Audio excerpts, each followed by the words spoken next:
Hello everyone, this is Kim from Library, and today we're looking at some books that have been shortlisted for the Children's Book Council Australia Awards, which means Book Week's coming up, and you know how some books win that special sticker as being the best book published for the year? Well, this is Tilly, a picture story book that Jane Goodwin, this lady here, has written, and it has been nominated as one of the 6 that has been put up to maybe win. So let's see what you think of it, this story. And over the next few weeks, I'm going to try and find the books so we can read them together, and then you might decide which one you think you like the best and see if it wins. Okay, let's go. Hi everyone, here we all are again. Hope you're having a good day. It's a beautiful day outside, so I hope you've had a chance to go for a walk, maintaining social distance. Today's book in number 2 of my Storytime series is called Tilly, and it's written by me and illustrated by my good friend Anna Walker. If you can hear some noises in the background, it's because Wags the author is getting his lunch, so but I don't think he'll be too noisy. Tilly is actually based on a true story of something that happened when I was a kid, and it actually happened to my little sister Kate, and it's really the true story of an experience in Kate's childhood. And because of that, I dedicated the book to Kate. So it says, "For my dear sister Kate, who inspired this story, may your treasures always stay safe." And Anna dedicated it to Claude. Okay, here we go. Tilly. Many years ago, there lived a little girl called Tilly. In Tilly's house, there were lots of places to hide. Up high, down low, in dark corners, and spots where no one would find you. Tilly's brothers and sister ran everywhere, covering the whole house with their things. Sometimes there was no room for Tilly. Tilly's bedroom was at the top of the house, and up in her room, Tilly discovered a hiding place all of her own. And I'm not sure how closely you can see that, but it's a little wooden step, and Tilly has realised that a top part of the one little plank of wood in the step you can lift up and put things inside the step. Into the secret step she put her special book of lists, her best drawing of a bird, a smooth stone she found by the sea, a silver ball with a tiny bell inside, stripy sweets, a letter she had never delivered, and 4 little wooden dolls. Tilly liked to take these treasures out of the step one by one.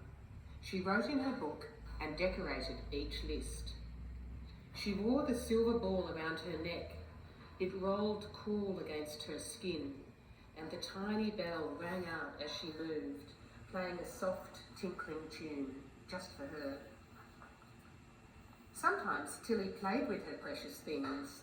Sometimes she arranged them on her bed. And sometimes she just liked to know they were there. No one else knew about the secret step. People walked on it. Her brothers and sister even sat on it. But they didn't know that Tilly had the best hiding place of all. After the summer holidays, Mum and Dad were painting the house. Everyone was busy. Sticky, glistening stripes rolled over the walls, making them smooth and new again. Each room changed colour. Every colour had a name. Whisper white, mandarin, sea elephant, corn silk, deep bamboo, holiday red. Then one afternoon, when they all came home, there was new carpet. It was the colour of sand on a sunny day. They ran along the soft, springy hallway to the stairs. Tilly ran along the soft, springy hallway to the stairs. She's running up to her room. But something was wrong. What do you think might have happened to Tilly's step? Her hiding place. Tilly tried to lift up the carpet that covered the step, but it was so thick and strong underneath that sandy softness. No matter what Tilly did, she couldn't reach them. Her treasures were trapped. So the carpet's gone all the way over the step and she can't get to her treasures. And you know, that really happened to my sister Kate when she was about 5 years old. We had an old step like that in our house and she hid all her treasures in it. And one day my mum and dad got new carpet and it was carpeted over the step. And you know, Kate never told anybody about that until she was all grown up. Back to Tilly. Now there were no dolls, no special book to write in, no tiny bell to tie around her neck and listen out for as she moved. Tilly longed to feel the smooth stone, read her precious letter, whisper to the wooden dolls, so warm and alive in her hands. "What's wrong with Tilly?" her brother asked at dinner time. No one had ever known about Tilly's treasures, and now she couldn't find the words to tell them. That night in bed, Tilly imagined her treasures, holding each one in her mind. She tried to remember everything about them. How could she rescue them? Tilly opened the window. The last drops of silvery summer fell into the palm of her hand. The air was still warm outside.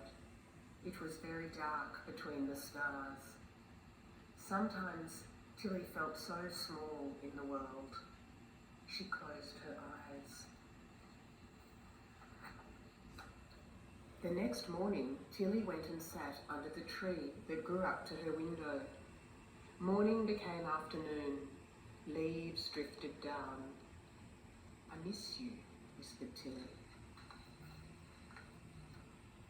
Days passed, then weeks.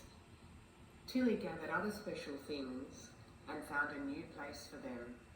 So she's found a little bird hive there to put them in. Her treasures stayed where they were, so close, silent, still, and safe in the dark. Tilly always remembered the treasures in the secret step. And sometimes, up in the quiet of her room, she thought she heard the tiny bell ringing out just for her. Perhaps Tilly's treasures are still there today.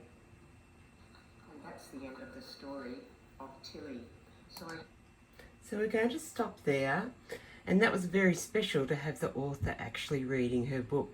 It's a beautiful story, and often stories are created by authors from things from the past or their memories or something like that.